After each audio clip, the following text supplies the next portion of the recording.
Patuloy ang inisyatiba ng administrasyon ni Pangulong Ferdinand R. Marcos Jr. para makamit ang food security sa bansa. Patunay rito ang paglulunsad ng kauna-unahang greenhouse facility sa San Rafael, Bulacan na bukod sa makakatulong sa agrikultura ay mapapakinabangan din ng mga magsasaka. Yan ang ulat ni Vel Custodio. Binisita ni Pangulong Ferdinand R. Marcos Jr. ang Metro Pacific Fresh Farm sa San Rafael, Bulacan. Ito ang kauna-unahan at pinakamalaking pasilidad ng greenhouse sa bansa. Inikot ng Pangulo ang greenhouse at iba pang taniman, kasama si Department of Agriculture Secretary Francisco Tiu Laurel Jr., Metro Pacific Investment Corporation Chief Executive Officer Manuel V. Pangilinan at iba pang mga opisyal. Iprenesenta kay Pangulong Marcos Jr. ang mga sariwang gulay kagaya ng lettuce, kamatis, pipino at bell pepper. Ang gaganda ng gulay. Pero para sa mga sosyal, mga restaurant na ang pinagbentahan nila. Tutulong ang DA para makahanap kayo ng market na mabentahan. Para, siyempre, maximize yung kita ninyo.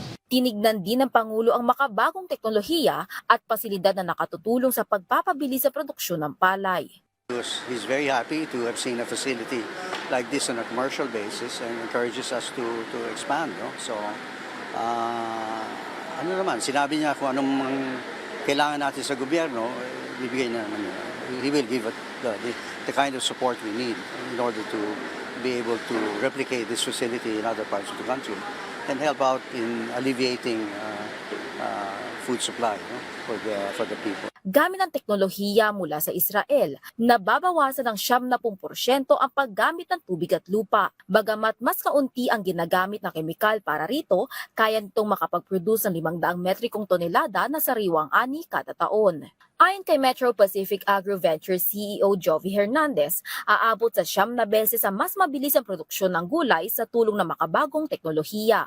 Tinuturuan ng mga magsasaka para maging maalam sila sa paggamit ng mga makabagong teknolohiya. Inaasahang tataas palalo ang produksyon sa target na expansion ng Metro Pacific Fresh Farm sa iba pang bahagi ng bansa.